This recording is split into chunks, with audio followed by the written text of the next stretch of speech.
देखिए, एक इम्पॉर्टेंट मुद्दा है देश भर में, उस पर मैं चाहता हूं कि आपके थॉट्स क्लियर हो जाएं, इसलिए एक छोटा सा टॉपिक उस पर हम रखने जा रहे हैं। इसके बाद एक छोटा सा टॉपिक और रखेंगे हम। मुद्दा क्या है? सुप्रीम कोर्ट का निर्णय आया। देखिए, सिटीजनशिप अमेंडमेंट एक्ट, जो कि अब बिल नहीं है, अब एक्ट है। सिटीजनशिप अमेंडमेंट एक्ट को कॉन्स्टिट्यूशनल डिक्लेयर करने के लिए एक प्ली लगाई गई थी, और वो भी एक वकील ने लगाई थी, एक एडवोकेट ने लगाई थी। ठीक है, ये बात क्लियर? और वो प्ली को ना तो डिसमिस किया है ना कुछ, उस प्ली को एक्सेप्ट ही नहीं किया है। मतलब ऐसा नहीं है कि उसकी सुनवाई करके उस पर निर्णय दिया है, उस प्ली को रिजेक्ट किया है। रिजेक्ट करते हुए सुप्रीम कोर्ट ने जो कहा है, ख़ास तौर पर देश के चीफ जस्टिस ऑफ इंडिया ने, भारत के मुख्य न्यायाधीश ने, जिनका नाम है शरद अरविंद बोबड़े, SA बोबड़े, उन्होंने ये कहा था कि भाई देश में हालात इस समय बहुत ही टर्मोइल चल रहा है, एक परेशानी से देश कठिन परिस्थिति से गुजर रहा है। ऐसे में हमारी कोशिश कोई भी ये होनी चाहिए थी कि इसको हम पीस में कन्वर्ट करें, लेकिन आपकी ये प्ली इस पैमाने पर खरी नहीं उतरती कि आप इस चलते माहौल को पीस में बदलना चाहते हैं। तो आप किसी भी तरह से कंट्रीब्यूट नहीं कर रहे हैं उस पीस को कंट्रीब्यूट करने में। ये उनका एग्जैक्ट वर्जन था। ये लाइन बहुत चली है कल और परसों कि चीफ जस्टिस ऑफ इंडिया ने कहा है कि देश कठिन हालातों से गुजर रहा है। देखिए, जब हम एक बात आज आप समझ के चलिएगा, जब हम किसी भी स्टेटमेंट को उसके एक कंटिन्यूअस सेंटेंस में से भी एक सेंटेंस काटेंगे अपनी कन्वीनियंस से, तो वो चीज़ प्रॉब्लमेटिक होगी, क्योंकि हम चीज़ों को पॉलिटिकल सेंस में यूटिलाइज कर रहे हैं। चीफ जस्टिस जब ये लाइन कह रहे हैं, आपको ये बात ध्यान में रखनी है कि उनके लिए सर्वोपरि देश है। वो ये कंट्री के कॉन्टेक्स्ट में कह रहे हैं, वो किसी पार्टी या पॉलिटिक्स को टारगेट करके नहीं कह रहे हैं, वो किसी पर्टिकुलर गवर्नमेंट को टारगेट करके नहीं कह रहे हैं। लेकिन जब हम उनके कंप्लीट फ्रेज में से कुछ 5-7 वर्ड्स को जोड़ करके जो एक सेंटेंस बन रहा है, उसको उठा करके ये प्रोजेक्ट करेंगे, तो हम उसका यूज़ एज अ टूल कर सकते हैं। सुप्रीम कोर्ट के चीफ जस्टिस का जो मेन लाइन कंप्लीट है, उसको अगर पूरे को समझें तो पता लगता है कि एक ज़िम्मेदार और एक ऑनरेबल जो चीफ जस्टिस है कंट्री का, वो किस कॉन्टेक्स्ट में सोचता है। तो उनकी इस सोच को ही आपको आत्मसात करना है, ये बात आप ध्यान रखिएगा। तो उनका वक्तव्य राजनीति से बहुत अलग रहा। उन्होंने ये कहा कि देश में माहौल कठिन है, ऐसे कठिन माहौल को शांत करना हमारी प्राथमिकता है। उस प्रक्रिया में आपकी जो प्ली है कोई रोल प्ले नहीं करती है। और इसके बाद जो उन्होंने कहा वो हो गया टेक्निकल, वो मैं अभी कराने वाला हूँ। टेक्निकल मैं अभी कराऊंगा, जो आपको पता होना चाहिए, जिसके बारे में क्वेश्चंस बनते हैं। ठीक है, तो इस चीज़ को आप समझिए कि वो उन्होंने देश के हालात को इस कॉन्टेक्स्ट में टारगेट चिन्हित किया है। टारगेट करना सही बात नहीं, इन्होंने कोट किया है, क्योंकि ये किससे छुपा है? देश के माहौल इस समय कठिन है। आंदोलन, प्रोटेस्ट, मार्चेस निकल रही हैं, कॉलेज हैं, चाहे सड़कें हैं, चाहे यूनिवर्सिटीज़ हैं, डिबेट्स डिस्कशन से आगे जा कर के लड़ाई हो रही है, दंगे भी हो रहे हैं, अंदरूनी लोग भी हैं और बाहरी लोग भी हैं। प्रशासन यूनिवर्सिटीज़ का अलग खड़ा दिखता है और छात्र अलग खड़े दिखते हैं। यूनिवर्सिटीज़ के ही पुराने स्टूडेंट्स, एल्यूमिनीज, जिनमें से कुछ बड़ी हस्तियां भी हैं, जैसे हमारे पहले के फॉरेन सेक्रेटरी और आज के external affair minister S Jaishankar, कहते हैं कि भाई JNU का माहौल पहले जैसा नहीं रहा, पहले ही ऐसी नहीं थी। वाइस चांसलर भी इसी स्टेटमेंट को कंफर्म करते हैं। इस बात पे भी हम लेक्चर करेंगे कि भाई यूनिवर्सिटीज़ का रोल क्या रहता है पॉलिटिकल अवेकनिंग में, और किस तरह से ये कंस्ट्रक्टिव रोल आज़ादी की लड़ाई से प्ले करती आई हैं अब तक। इस पे भी हम डिस्कशन डिटेल में रखेंगे। तो इस सारे परिदृश्य में चीफ जस्टिस ऑफ इंडिया इसके अलावा और कहते भी क्या, यही कहना उनका बनता था, तो उनकी लाइन एकदम करेक्ट थी। अब आती है उस पर्सन की बात जिसने प्ली लगाई थी। ये प्ली एक इतना बड़ा फूलिश एक्ट था कि मैं आपको समझा नहीं सकता, और मैं समझ नहीं पा रहा हूँ कि वो कैसे एडवोकेट थे, मतलब वो लॉ कैसे कर गए। उनका कहना ये था कि जो सिटीजनशिप अमेंडमेंट एक्ट है, अच्छा मैं आपको एक बात बता दूं, हमारा एक लेक्चर इस बात पे भी आने वाला है कि आज की डेट में प्रैक्टिशनर्स, जिनमें कई तरह की कैटेगरी ऑफ लॉयर आएंगे, सीनियर एडवोकेट एवरीबडी, और बड़े स्केल पर जजेस भी। इस पे आर्टिकल्स हैं, मैं आपको जब पढ़ाऊंगा तो मैं भेजूंगा। एक्चुअल में जो सुप्रीम कोर्ट के, हाई कोर्ट के पुराने वर्डिक्ट्स हैं उनकी नॉलेज उन्हें नहीं है। कानून सही मायने में पहले क्या क्या आ चुके हैं उनको उनका भी जानकारी नहीं और डिसीजंस दिए जा रहे हैं। तो lack of previous records, lack of knowledge की भी प्रॉब्लम चल रही है। जबकि कोर्ट जो है हमारे देश में, सुप्रीम कोर्ट जो है वो कोर्ट ऑफ रिकॉर्ड भी है। कोर्ट ऑफ रिकॉर्ड का यहाँ पे मतलब ये बनता है कि आप अपने पहले के दिए जजमेंट्स को एक कानून की कैपेसिटी में यूटिलाइज कर सकते हैं। सुप्रीम कोर्ट के जजेस एक तरह का कानून का काम करते हैं, मैं आपको बता दूं, उनके जब डिसीजंस आते हैं। और सेकंड एस्पेक्ट, आप कोई भी नया केस लड़ने के लिए पुरानी चीज़ों को रेफरेंस में ले सकते हैं। तो ये कोर्ट ऑफ रिकॉर्ड है, वो चीज़ें रिकॉर्ड में है, दर्ज हुई हैं, जो कलम से निकल के आता है जज की, वो दर्ज होता है और एक एक शब्द आधार बनता है आगे की कार्रवाइयों के लिए। ये मैं इंपॉर्टेंट चीज़ बता दूं, जब धारा 377 पे बात हो रही थी, जब होमोसेक्सुअल कंसेप्ट के बारे में कोर्ट ने डिसीजन दिया था, दिल्ली हाई कोर्ट ने, उस समय में ये भी एक बड़ी चीज़ निकल करके आई थी कि होमोसेक्सुअल रिलेशंस के ऊपर पहले कोई इस तरह की जजमेंट्स कभी भी नहीं रही हैं।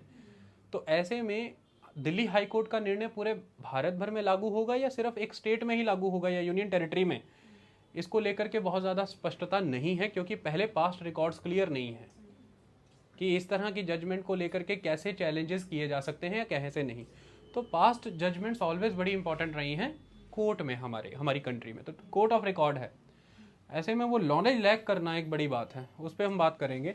तो सिटीजनशिप अमेंडमेंट एक्ट CAA, जिसे शॉर्ट फॉर्म से हम कह रहे हैं, अब इसमें प्ली लगाई जाती है कि इस एक्ट को सुप्रीम कोर्ट कॉन्स्टिट्यूशनल डिक्लेयर कर दे। ये बहुत इंपॉर्टेंट चीज़ है, कॉन्स्टिट्यूशनल। अब इसके बारे में समझते हैं ये है क्या। 18 दिसंबर को इंडियन यूनियन मुस्लिम लीग IUML और जयराम रमेश, कांग्रेस के पहले के पर्यावरण मंत्री भी रह चुके हैं, एक वरिष्ठ नेता हैं। इसके अलावा बहुत सारी और राजनीतिक पार्टियां, जैसे कि RJD था, राष्ट्रीय जनता दल, आप सबको पता होना चाहिए, लालू यादव की पार्टी, तृणमूल कांग्रेस, ममता बनर्जी, और भी कई पार्टीज़ ने मिलकर के, कई एडवोकेट्स भी इसमें शामिल थे। टोटल 18 दिसंबर 2019 को टोटल 59 प्लीज़ एक्सेप्ट की सुप्रीम कोर्ट ने और बंच कर दिया, इकट्ठा कर दिया, और ये कहा कि 22 जनवरी को इसकी सुनवाई करेंगे, यानी कि सिटीजनशिप अमेंडमेंट एक्ट की कॉन्स्टिट्यूशनल वैलिडिटी पे बात करेंगे। ये जो प्ली लगी है ये अलग है और वो वैलिडिटी वाला कंसेप्ट अलग है। ये 18 दिसंबर 2019 को तय हुआ और ये होनी है सुनवाई 22 जनवरी को, क्योंकि सुप्रीम कोर्ट का ये मानना था कि तब तक एक सही माहौल उभर करके आएगा जिसमें लोग भी जानकार हो जाएंगे, सभी पक्ष विपक्ष समझ जाएंगे चीज़ों को, और फिर एक कंस्ट्रक्टिव डिबेट डिस्कशंस होंगी। लेकिन एक चीज़ उन्होंने साथ में ये कर दी थी कि सिटीजनशिप अमेंडमेंट एक्ट पे स्टे नहीं लगाया था। सिटीजनशिप अमेंडमेंट एक्ट प्रभावी था, उसके तहत अगर नागरिकताएं देनी जानी थी तो वो दी जा रही थी, दे भी गई थी गुजरात में ऑलरेडी, तो ये प्रभावी था। आज की डेट में सिटीजनशिप अमेंडमेंट एक्ट इम्पैक्ट में है, इट इज़ अंडर एग्जीक्यूशन। अब ऐसे में ये जो दायर की गई है कि इसे कॉन्स्टिट्यूशनल डिक्लेयर किया जाए, इस पर सुप्रीम कोर्ट का जवाब ये आता है। Honourable chief justice of India Sharad Arvind Bobde, नाम पूरा लेने की कोशिश किया करो, उनका कहना अब ये है कि मैं कैसे एक लॉ को ये कह दूं कि हाँ ये लॉ कॉन्स्टिट्यूशनल है, क्योंकि वो लॉ पार्लियामेंट से बन करके आया है और नेचुरली ये एक प्रिजम्पशन ही है कि पार्लियामेंट ने कॉन्स्टिट्यूशनल ही लॉ बनाया होगा अपने अकॉर्डिंग। तो मतलब ऐसा कैसे हो सकता है कि कोई देश की पार्लियामेंट एक लॉ बनाए जो पर्पजली अनकॉन्स्टिट्यूशनल हो? पर्पजली तो वो उनके अकॉर्डिंग तो कॉन्स्टिट्यूशनल है। हमारी जिम्मेदारी ये रहती है as a custodian and a guide, as a interpreter of the constitution, कि हम ये देखें कि वो जो लॉ बनाया है वो कॉन्स्टिट्यूशन के किन्हीं प्रोविजंस जिनमें फंडामेंटल राइट इंपॉर्टेंट हैं उनको वायलेट तो नहीं करता, अल्ट्रा वायरस तो नहीं है। तो हम उसकी वैलिडिटी को चेक कर सकते हैं कि वो कॉन्स्टिट्यूशनली वैलिड है कि इनवैलिड है। देखिए, जब हम किसी चीज़ की वैलिडिटी को चेक कर रहे हैं तो उसमें हम ये देखना चाह रहे हैं कि उसमें इनवैलिड तत्व कौन से हैं। समझ आई बात? समझ में? हम किसी चीज़ की इनवैलिडिटी तो नहीं चेक कर सकते।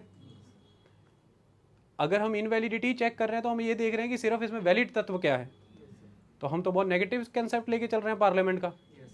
हम वैलिडिटी चेक कर सकते हैं और उसमें देख सकते हैं कि कौन कौन सी चीज़ें इनवैलिड है जिनमें सुधार का एक अवसर हो सकता है।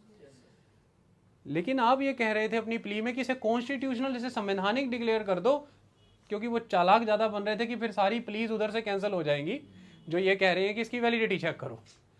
और कोर्ट ने ये पूछा उनसे कि आप ये मान के चल रहे हैं कि पार्लियामेंट लिटरली एक ऐसा लॉ पास करेगी जो उसको पहले से ही पता है कि अनकॉन्स्टिट्यूशनल है, वो तो ऑटोमेटिकली कॉन्स्टिट्यूशनल ही पास करेगी। Validity we will check on 22 January. तो आपकी प्ली को हम रिजेक्ट करते हैं क्योंकि ये एक टर्मोइल में और बढ़ोतरी कराएगी, ये समर्थन नहीं करती किसी भी टर्मोइल को कम करने का। ऐसे में हमारे सामने कुछ आर्टिकल्स निकल के आते हैं जिन्हें हमें समझना ज़रूरी है। सबसे पहले आपको ये जानना होगा कि हमारे कॉन्स्टिट्यूशन में पार्ट 3 के अंदर फंडामेंटल राइट्स गिवन है, मौलिक अधिकार गिवन है।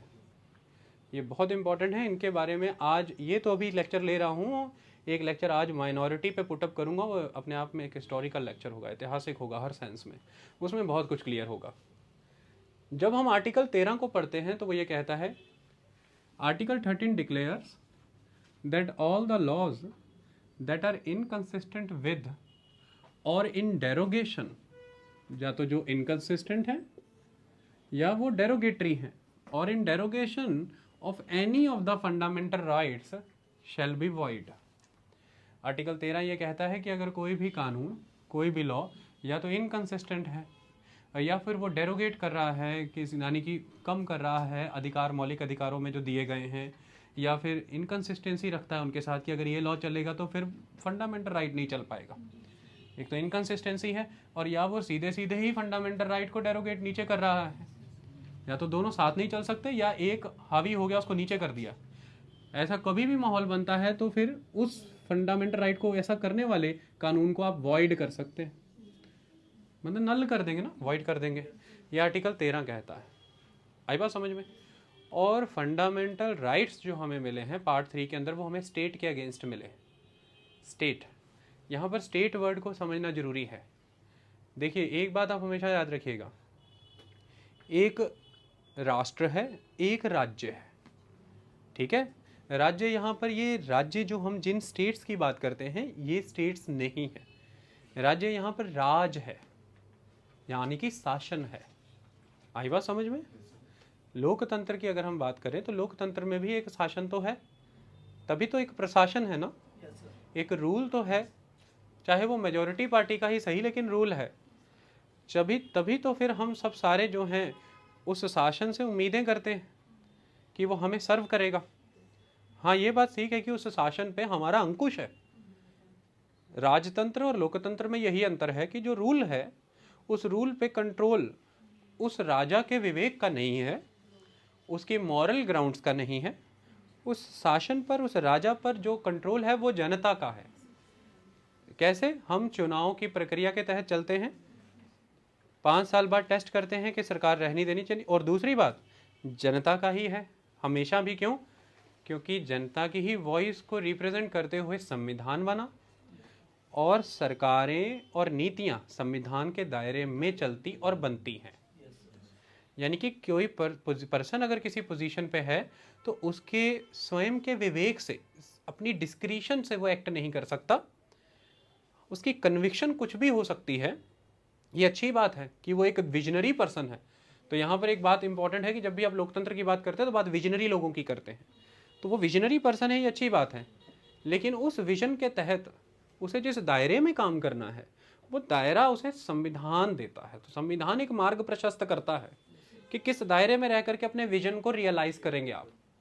अपने विजन के लिए आपने विजनरी कुछ भी विजन रख लिया आपने, मान लीजिए मैं सिख हूँ और मैं कहता हूँ कि एक विजन आ गया कि इसे सिख राष्ट्र बना देंगे, बड़ा अच्छा विजन हो सकता है एक कम्युनिटी के लिए, लेकिन संविधान इसकी इजाज़त नहीं देता। संविधान कहता है कि डाइवर्सिटी में यूनिटी होगी, विविधता में एकता होगी। तो ऐसे में मेरा ये विजन वॉइड कहलाएगा, इनवैलिड कहलाएगा, क्योंकि वो संविधान के मूल्यों की परिपट्टी पर खरा उतरता नहीं है। आई बात समझ में? एक इंपॉर्टेंट चीज़ है। राजतंत्र लोकतंत्र में हमें ये फर्क करना पड़ेगा, लेकिन रूल तो होता है। रूल मेजॉरिटी पार्टी करती है क्योंकि वो लोगों की एस्पिरेशन का एक्सप्रेशन है। हमारी जो भी अभिलाषाएं हैं हमने उनमें रिप्रेजेंट करी, उन्हें चिता करके। तो ये दो आर्टिकल हमेशा बहुत इंपॉर्टेंट आते हैं अक्सर एग्जाम में। आर्टिकल 12 फिर आपको स्टेट की परिभाषा देता है कि स्टेट क्या है। For part 3 we need to study the word state. Part 3 में जो भी लॉ है, जो भी कानून, जो भी है, स्टेट जब भी फंडामेंटल राइट को एनक्रोच करेगा तो लोगों को ये अधिकार है कि वो आर्टिकल 226 के तहत हाई कोर्ट और आर्टिकल 32 के तहत सुप्रीम कोर्ट जा सकते हैं, और सुप्रीम कोर्ट उनकी याचिका को सुनकर के बदले में रिट इशू करेगा, क्योंकि हमने जो पिटीशन लगाई है वो रिट पिटीशन है। तो हम लोग रिट पिटीशन लगाते हैं, और इस रिट पिटीशन के बदले में सुप्रीम कोर्ट 5 तरह की, या सुप्रीम कोर्ट आर्टिकल 32 और हाई कोर्ट आर्टिकल 226, इनके तहत ये दोनों रिट पिटीशन के जवाब में रिट इशू करने की ताकत रखते हैं। कई तरह की रिट होती हैं, को वारंटो होता है, हैबियस कॉर्पस होता है, मैंडामस होता है, सर्टियोरारीज होती हैं। इस तरह से यह रिट पिटीशंस हैं। हमारे पॉलिटी के लेक्चर सीरीज़ में हमने अच्छे से कराई हैं, आगे भी करा देंगे आपको। अब मुद्दे की बात यह है कि ये रिट पिटीशन क्यों जारी लगाई गई और उसके बदले रिट क्यों इशू हुई, क्योंकि पार्ट 3 यानी कि फंडामेंटल राइट्स में से किसी का कुछ हनन हो गया था, एनक्रोचमेंट हो गया था, या तो तंत्र के द्वारा या किसी कानून के द्वारा। तो इसके लिए स्टेट वर्ड क्लियर होना जरूरी है। तो article 12 has defined the term state for the purpose of part 3। ये दो आर्टिकल आपको हमेशा जरूरी हैं। तो आर्टिकल 12 स्टेट किसे कहता है? आर्टिकल 12 ये कहता है कि सेंट्रल लेजिस्लेचर, सेंट्रल एग्जीक्यूटिव, यानी कि केंद्र की संसद और केंद्र की सरकार दोनों।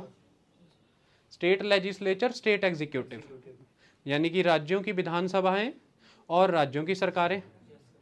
यानी कि अगर सिंपल भाषा में देखें तो केंद्र में संसद और केंद्र में प्रधानमंत्री नरेंद्र मोदी, सरकार और संसद दोनों। एग्जीक्यूटिव होती है काउंसिल ऑफ मिनिस्टर, उसे हम सरकार कह देते हैं, और लेजिस्लेचर को हम केंद्र के मामले में संसद और पार्लियामेंट कहते हैं। राज्य में सीधा इसको ले लीजिए कि पंजाब की विधानसभा और पंजाब के मुख्यमंत्री अमरिंदर सिंह, पंजाब की एग्जीक्यूटिव, पंजाब की लेजिस्लेचर, ये दोनों इसमें कवर हो रहे हैं, स्टेट एंड सेंटर। इसके अलावा स्टेट वर्ड के अंदर कवर होती हैं सारी की सारी लोकल बॉडीज़, चाहे वो पंचायतें हैं, चाहे वो इम्प्रूवमेंट ट्रस्ट है, चाहे वो म्यूनसिपैलिटी है, म्यूनसिपल कॉरपोरेशन है, बी इट एनीथिंग, वो सारी कवर होती हैं। इसके अलावा सारी की सारी स्टैट्यूटरी और नॉन स्टैट्यूटरी कंपनीज़, चाहे वो ONGC है, चाहे वो LIC है, चाहे इस तरह की कोई भी बॉडी है स्टैट्यूटरी, वो जो कानून की प्रक्रिया का पालन करते हुए विधानसभा या संसद दोनों में से कानून पास करके, दोनों में कहीं पर भी, राज्यों में या केंद्र में, कानून पास करके अगर कोई बॉडी हमने बनाई है, जैसे security and exchange board of India, SEBI, पहले नॉन स्टैट्यूटरी बॉडी था, लेकिन बाद में कानून संसद में पास करके उसे स्टैट्यूटरी बना दिया गया। स्टैट्यूटरी वर्ड यहाँ पर क्यों आता है? स्टैट्यूटरी वर्ड आने का मतलब यह है कि जब भी आप कानून पास करते हैं संसद में, मान लीजिए लोकसभा में बिल प्रेजेंट हुआ है, तो लोकसभा से पास हो गया राज्यसभा, राज्यसभा से पास होकर के सीधा चला जाता है राष्ट्रपति। राष्ट्रपति जब उस पर हस्ताक्षर करते हैं तो वो कानून डिक्लेयर होता है, फिर उसे आ करके दर्ज होना पड़ता है पार्लियामेंट की स्टैट्यूट बुक के अंदर, और वो स्टैट्यूट बुक माने कि विधान की कानून, जिसपे विधान की किताब जिसमें सारे विधान मेंशन है ना, विधि विधान लिखे हुए हैं, और स्टैट्यूट बुक को ही आप कहते हैं गजट। तो गजट होता है, राज्य सरकारों के गजट आते हैं, वकील के चैम्बर में जाइए, हर साल का वो पड़ा होता है, मोटा सा किताब, हार्ड सी लाल रंग की, वो गजट होता है हर साल का। तो इस तरह से गजट में दर्ज होते हैं, तो इसलिए स्टैट्यूट बुक में दर्ज होते हैं, इसलिए स्टैट्यूटरी कह देते हैं उसको। ठीक है जी। तो या तो वैधानिक या गैर वैधानिक कोई भी कंपनी है जिसका सरकार से लेना देना है। और यहाँ तक जाता है आर्टिकल 12, इतना डिटेल है कि वो कहता है कि कोई भी प्राइवेट बॉडी भी, B it any private agency, any private company, अगर वो गवर्नमेंट के किसी वर्क को एक्शन में ला रही है तो वो भी कवर होती है स्टेट की डेफिनेशन में। आपके सारे questions clear, question ABCD format में आएंगे। क्या central legislature, central executive cover है? Yes. State legislature, state executive cover है? यस। लोकल बॉडीज कवर है? सारी कवर है? Yes. Statutory, non statutory bodies covered है सारी, जिसका सरकार से लेना देना? यस। प्राइवेट बॉडीज और एजेंसीज और कंपनीज कवर्ड है? यस, अगर सरकार के किसी काम को प्रभाव में ला रही, जैसे मान लीजिए कोई प्राइवेट कंपनी ने सड़क बनाने के लिए टोल नाका लगा रखा है, समझ आई? अब उसको ये काम जो है सरकार के तहत हो रहा है, सरकार के काम के तौर पर टेंडर भर के आउटसोर्सिंग के तौर पर वो कंपनी यहाँ पर काम कर रही है, लेकिन वो कंपनी भी अगर कोई ऐसा कानून, ऐसा नियम बना रही है अपने टोल नाके पे, तो वो कवर हो जाती है स्टेट की लिस्ट के अंदर, तो भी हम उसके खिलाफ जा सकते हैं, हाई कोर्ट, सुप्रीम कोर्ट और रिट पिटीशन दायर कर सकते हैं। ये बात समझ में आई? तो इस तरह से स्टेट की एक परिभाषा है पार्ट 3 के लिए। और हमारे देश के संविधान के अंदर कहीं पर भी एक वर्ड यूज नहीं हुआ है जिसे कहते हैं जुडिशियल रिव्यू, न्यायिक पुनरावलोकन। ये कहीं वर्ड यूज नहीं हुआ है, ये बात आपको याद रखनी है। ये संविधान में दिया ही नहीं है, लेकिन ये संविधान में दिया है। संविधान जब बनाया गया था तो एक ऑर्गेनिक डॉक्यूमेंट की तरह बनाया गया है, जिसको बनाने वालों ने खुद पहले दिन से ये माना है कि एवोल्यूशनरी रहेगा हमेशा। बदलते समय, बदलते परिदृश्य में, उस समय की जो कंटेम्प्रेरी सिचुएशंस रहेंगी, जो टाइम होगा, उस समय में इसको उस वे में समझा जाएगा। कितना ओपन कर सकती है सोसाइटी, कितनी इंटेलेक्चुअल हो सकती है, क्योंकि उस समय देश किस स्तर पर था आप सब जानते हैं। लिटरेसी का लेवल था बहुत स्ट्रांग। तो जब देश जितना लिटरेट होगा, जितना गुणी होगा, जितना लोकतंत्र मैच्योर होगा, वो कॉन्स्टिट्यूशन को उतना बेटर समझेंगे। तो आर्टिकल 13 एक तरह से इम्प्लिसिटली अपने अंदर दबाए हुए है जुडिशियल रिव्यू की शक्ति को। तो ये एक्सप्लिसिटली कहीं गिवन नहीं है, लेकिन इम्प्लिसिटली गिवन है। ओपनली लिखा नहीं गया है, लेकिन छुपा करके तो रखा ही है। तो ये एक्सप्रेसिव है। तो आर्टिकल 13 एक्सप्रेशन देता है किसका? जुडिशियल रिव्यू का। समझ आई बात? एक्सप्रेशन देना एक इंपॉर्टेंट चीज़ है, क्योंकि आप सही कह रहे हैं कि कोई कानून अगर इनकंसिस्टेंट या डेरोगेटरी है फंडामेंटल राइट से, तो फिर वो वॉइड हो जाएगा। तो मतलब आप ये कह रहे हैं कि उस कानून का रिव्यू करो, और ये कौन करेगा? आपने सीधा कह रखा है कि सुप्रीम कोर्ट कस्टडियन है कॉन्स्टिट्यूशन का, तो फिर वही करेगा। तो ये हो गई जुडिशियल रिव्यू की ताकत।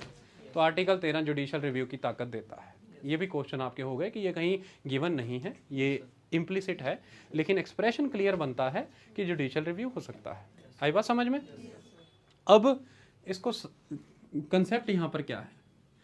मान लीजिए कोई कानून बना, और मैं सीधी सी बात कर रहा हूँ सिटीजनशिप अमेंडमेंट एक्ट की कानून की। 22 जनवरी को जब ये कोर्ट के कटघरे में होगा कानून, तो होगा क्या? सबसे पहले आपको याद रखना है कि केंद्र का पक्ष भी वहाँ पे कोई रखेगा, सरकार का, और ये सारी चीज़ें 1 बाय 1 पॉलिटी में ही कवर होती हैं। और वो जो पक्ष रखता है सरकार की तरफ से, जो केस लड़ता है, वो है अटॉर्नी जनरल ऑफ इंडिया। उनके साथ फिर और कई सहायक रहते हैं, सॉलिसिटर जनरल वगैरह, असिस्टेंट सॉलिसिटर जनरल, ये बॉडीज भी साथ जाती हैं। अटॉर्नी जनरल मेन पर्सन है जो ये सारा काम हैंडल करेंगे। सरकार का पक्ष रखने की जिम्मेवारी इनके पास है।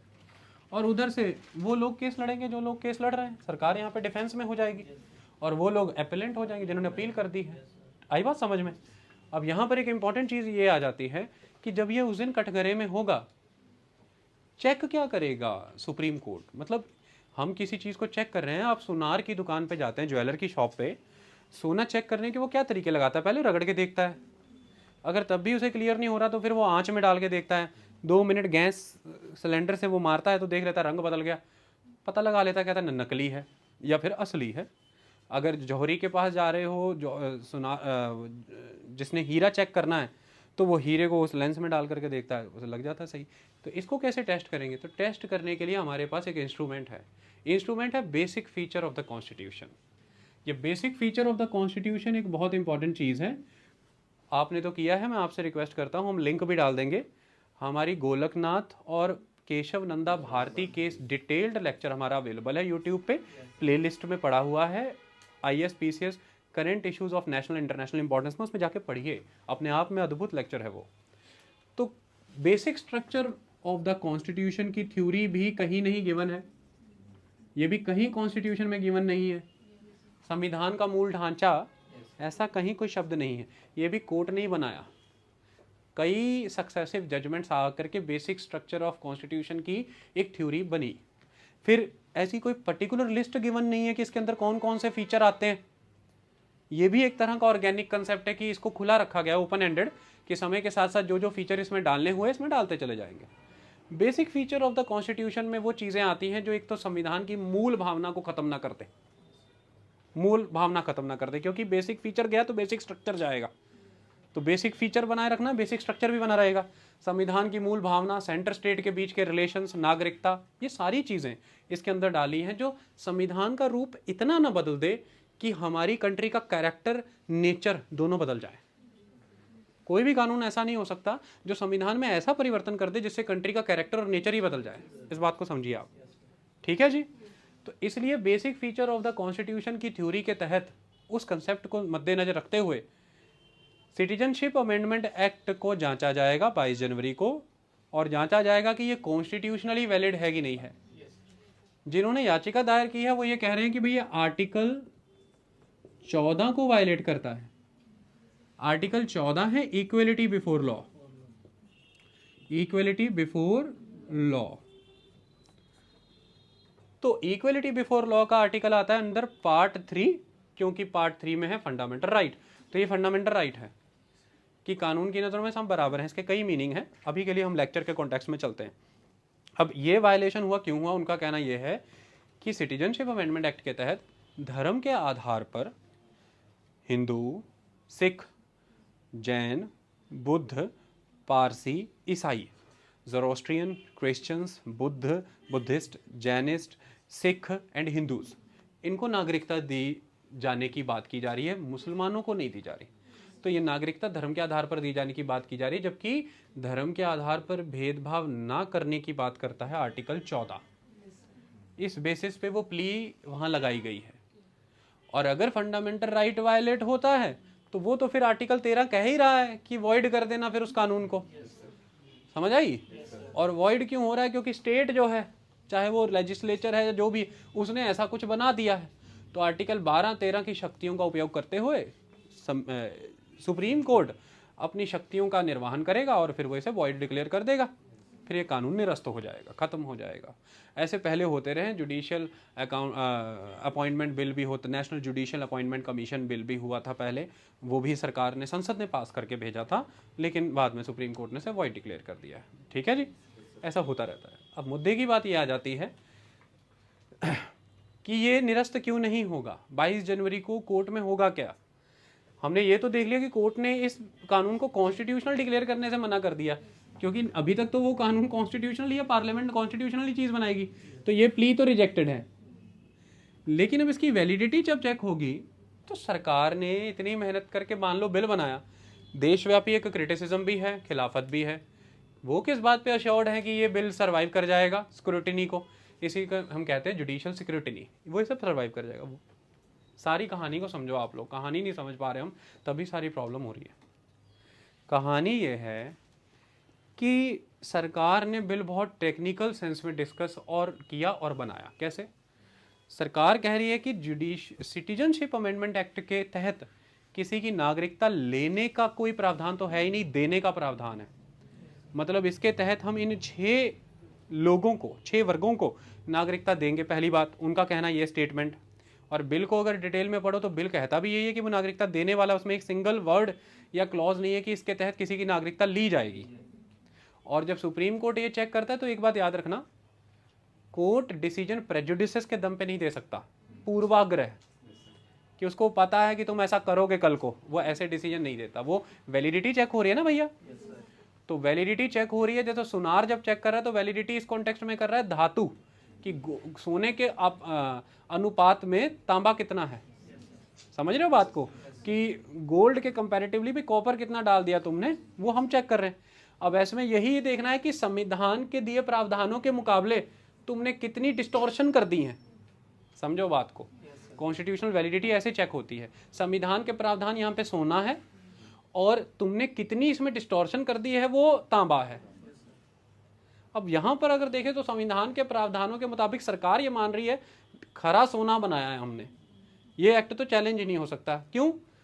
वो कह रहे हैं कि इसमें किसी की नागरिकता तो लेने का अधिकार तो है ही नहीं, देने का अधिकार है। दूसरी, वो कह रहे हैं कि विपक्ष बिल को समझा ही नहीं, गलत लाइन बोल रहा है कि धर्म के आधार पर हम इन 6 लोगों को नागरिकता दे रहे नहीं। वो कहते हैं बिल में ये लिखा है कि हमने इन 6 लोगों को नागरिकता ये दी है क्योंकि बांग्लादेश, अफगानिस्तान और पाकिस्तान में ये लोग धार्मिक आधार पर प्रताड़ित किए गए हैं। समझ रहे हो मेरी बात को, कि ये लोग धार्मिक आधार पर प्रताड़ित किए गए हैं। तो हमने तो किसी को धर्म के आधार पर नागरिकता नहीं दी, नागरिकता इसलिए दी जाएगी क्योंकि ये लोग धार्मिक आधार पर प्रताड़ित हैं। सेकेंड इंपॉर्टेंट चीज़, इसमें सिर्फ नागरिकता दी जाएगी। अब देश में चिंता किस विषय की है? चिंता इस बात की है, हमारे सीक्वेंस में लेक्चर आए हैं सीएए पे, एनपीआर और एनआरसी पे, हर चीज़ पे। चिंता इस विषय की है कि विपक्ष ये मानता है, देश का एक इंटेलेक्चुअल सेक्शन ये मानता है कि यही गृह मंत्री जिन्होंने ये सिटीजनशिप अमेंडमेंट एक्ट पास कराया है, इन्होंने ही संसद में कई बार कहा है कि हम देशव्यापी एनआरसी लाएंगे, नेशनल रजिस्टर ऑफ सिटीजनशिप हम लाएंगे। अब वो ये कह रहे हैं कि अगर सिटीजनशिप अमेंडमेंट एक्ट आया है और अब अगर कल को एनआरसी आएगा तो उसमें मान लीजिए कि 1 करोड़ 2 करोड़ लोग जो हैं वो पाए जाएंगे कि नागरिक नहीं है। उसमें से जो 1.5 करोड़ लोग होंगे, चाहे वो इन 6 धर्मों से होंगे, तो उन्हें तो आप धार्मिक आधार पर प्रताड़ित हैं इसलिए नागरिकता दे देंगे इस कानून के तहत, पर 50 लाख मुस्लिम फिर कहाँ जाएंगे? तो वो ये कह रहे हैं कि ये प्रॉब्लम हो जाएगी। बट आप मुझे एक बात बताओ, ये तो अंदाज़ा है ना विपक्ष का, मेरा भी ये अंदाज़ा है, अंदाजे से भी ज़्यादा ये अंदेशा है, अंदेशा है ये। मैं ये होम मिनिस्टर की प्रीवियस स्टेटमेंट्स या किसी भी तरह की चीज़ से ये कंक्लूड कर पा रहा हूँ कि वो कल को एनआरसी कंडक्ट करा लेंगे। बट सुप्रीम कोर्ट ये चीज़ नहीं मान के चलेगा ना। सुप्रीम कोर्ट उस बिल में क्या प्रावधान है वो उनको स्टडी करेगा। बिल में कहीं ये मेंशन नहीं है कि एनआरसी कराया जाएगा, तो सुप्रीम कोर्ट सरकार को पहले ही कैसे कह देगा कि तुम कल को एनआरसी कराने वाले हो, इसलिए ये जो बिल है इसमें तुमने भेदभाव कर दिया है, तो मैं इस बिल को निरस्त करता हूँ। बात को समझो, इसलिए सरकार इतनी अश्योर्ड है। देखिए, राजनीतिक डिबेट में सरकार पे ये सवाल दागा जा सकता है और इतने दिनों से डिबेट राजनीति की चल रही है। सरकार से काम कराने के हमारे कई तरीके हैं। एक तो है हम चुनाव में निपटेंगे, एक है हम अदालतों में निपटेंगे, और तीसरा है हम उससे प्रेशर ग्रुप के थ्रू आंदोलन सड़कों पे निपटेंगे। अब चुनाव का समय है 2024 में, तो दूर पड़ा है। अदालतों में दिख रहा है कि वैलिडिटी बनती है, तो हम तीसरा टूल अपना रहे हैं जिसको हम कहते हैं लोकतांत्रिक प्रक्रिया में आपको अधिकार है कि आप डिसेंट कर सकते हैं। आप किसी नियम से नहीं मानते तो आप खिलाफत करिए, लोकतंत्र और होगा भी क्या फिर, यही उसके वाइब्रेंट होने का प्रमाण है। लेकिन मुद्दे की बात यह है कि कोर्ट ये नहीं कह सकता कि भाई गृह मंत्री अमित शाह, मैं ये मानता हूं कि आप कल को एनआरसी लाएंगे तो आप फिर इसके तहत नुकसान करने वाले हैं, तो इसलिए इसको कैंसिल करिए। ये तो हो ही नहीं सकता, कॉन्स्टिट्यूशनल वैलिडिटी चेक की जाएगी। अब मुद्दे की बात यहाँ पर ये आ जाती है कि जब कॉन्स्टिट्यूशनल वैलिडिटी चेक की जाएगी तो फिर पॉसिबिलिटीज़ क्या हो सकती हैं, कोर्ट फिर क्या कर सकता है। यहाँ पर कई सवाल यहाँ पर बनते हैं। कोर्ट ये कर सकता है जो देश में सवाल उठाए नहीं जा रहे। मैं ये पूछ रहा हूँ कि देश ऐसे सवाल क्यों नहीं उठा रहा। जब गृह मंत्री ने unlawful activity prevention act UAPA लाया था और जब NIA एक्ट के अंदर बदलाव किया गया था, तब हमारे देश के गृह मंत्री ने ये कहा था कि इनके तहत जो बदलाव हुए हैं इनसे किसी के खिलाफ इसका मिसयूज नहीं होगा। ये मैं कहता हूँ। मैं देश से ये पूछना चाहता हूँ और सबसे पूछना चाहता हूँ कि मैं कहता हूँ वाला कल्चर कहाँ से आ गया देश में। आप जो भी कहते हैं आपकी इच्छा है, आपकी एक मतलब हम ये कब से किसी की मर्जी पे। देखो एक बात याद रखना, आज़ादी से पहले हमारे देश में लंबे समय तक प्रेस सफ़र हुई है। क्यों? क्योंकि हम उस समय ब्रिटिश गवर्नर जनरल की मर्सी पे थे। मर्सी पे जीवन जीना और कानूनों में जीना बहुत अंतर होता है। और कानून भी लोकतांत्रिक सरकारों ने बनाए हों और संविधान संसद में बने हो तो भी बड़ा फर्क है। तो ऐसे में ये तो एक मर्सी वाली स्टेटमेंट होगी कि मैं संसद में ये अश्योर कर रहा हूँ कि कुछ नहीं होगा। आप कल को गृह मंत्री पद से बदल गए, आपका घोर विरोधी आके आपकी जगह पे बैठ गया, तो ये आप उसका बिहेवियर और कैरेक्टर भी अभी से ही अश्योर कर रहे हो। मैं एक बात पूछ रहा हूँ कि मान लीजिए कि आप ये कह रहे हैं कि अधीर रंजन जो आपके ऑपोजिशन के लीडर हैं लोकसभा में, कल को ऐसा हो जाता है कि 1 साल के बाद आपकी सरकार किसी कारण गिर गई, अब वो गृह मंत्री हो गए, आपको कौन सी दैवीय ताकत है कि आपने अश्योर कर दिया कि वो भी कोई मिसयूज नहीं करेंगे। देश को इन बातों पे सवाल होना चाहिए था और उस समय संसद ने इसे मान लिया। और बड़े बड़े वक्ता ये कह रहे थे कि अश्योर किया है होम मिनिस्टर ने कि कुछ नहीं होगा। ऐसा देश नहीं चलता। होना क्या चाहिए, सेम चीज़ रिपीट हुई NPR के इशू पे। उन्होंने कहा कि मैं ये कह रहा हूँ कि NPR का डाटा NRC के लिए इस्तेमाल नहीं हो सकता।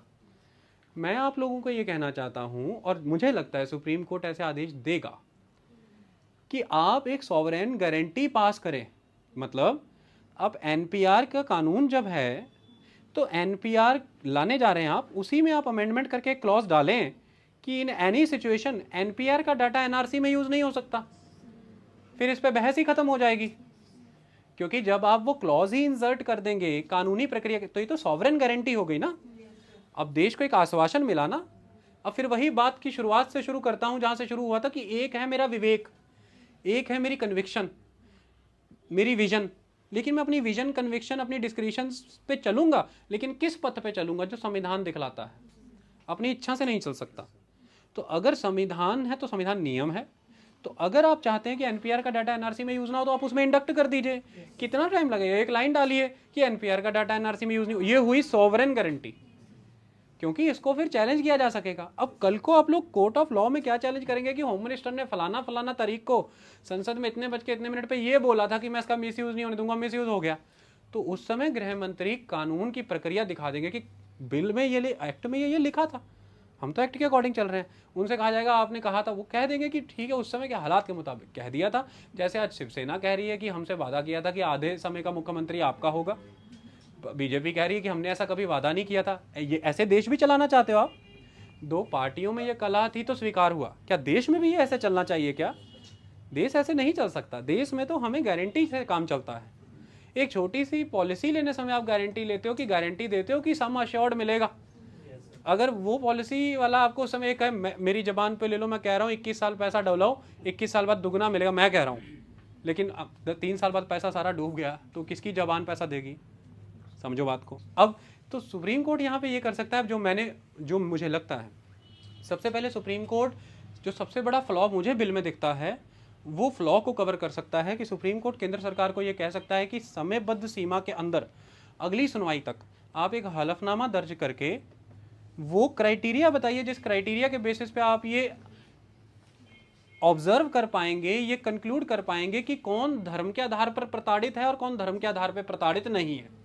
क्योंकि अगर आप इस समय गृह मंत्री की रैलियों के भाषण सुने या उनके बयानबाजी सुने, तो वो संसद में और बड़े बड़े एनक्लेव्स में जो इंटरव्यूज दे रहे हैं उसमें वो ये कह रहे हैं कि धर्म के आधार पर प्रताड़ित लोगों को ये दिया जाएगा। लेकिन अगर साइमल्टेनियसली आप उनकी रैलीज देखें, वो रैली में वो ये कह रहे हैं आर्टिकल 13 की तरह इम्प्लिसिटली, लेकिन वो बड़ा क्लियरली एक्सप्रेसिव है अगर आप थोड़े भी पढ़े लिखे हो। वो ये कह रहे हैं कि सभी मेरे जो भाई बहन आए हैं इन 3 देशों से, उनको नागरिकता दी जाएगी।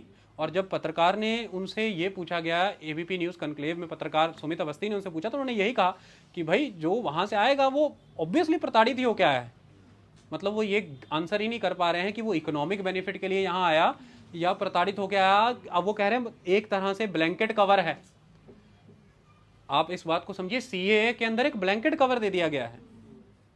सिर्फ लाइन इस्तेमाल की गई अपनी बात को जस्टिसिएबल प्रूव करने के लिए कि धर्म के आधार पे जो प्रताड़ित है उनको दे रहे हैं, लेकिन ये एक ब्लैंकेट कवर है। हिंदुओं में, सिखों में, जैनों में, बुद्धों में भी अगर मैं कह रहा हूँ कि सिखों के अंदर भी अगर 10,000 लोग हैं, तो आपने धर्म के आधार पर प्रताड़ना के नाम पर, हो सकता है उनमें से 9,000 धर्म के आधार पर प्रताड़ित हों, 1,000 ना हो, वो उन रिश्तेदारों के बुलावे पर आ गए हों कि इनका कारोबार अच्छा चल गया दिल्ली में या बाकी जगह पे, इन्होंने वहाँ पे ढाबे खोल लिए, होटल खोल लिए, मैं भी चला इंडिया और मैं भी एक वहाँ पे इनके साथ लगता होटल खोल लूंगा। तो ये तो धर्म के आधार पे प्रताड़ित होकर नहीं आया, तो ये तो इकोनॉमिक गेन देख करके आया।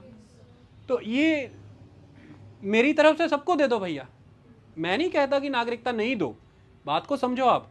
या तो डिस्कशन इमोशनल होके कर लो या डिस्कशन टेक्निकल होके कर लो।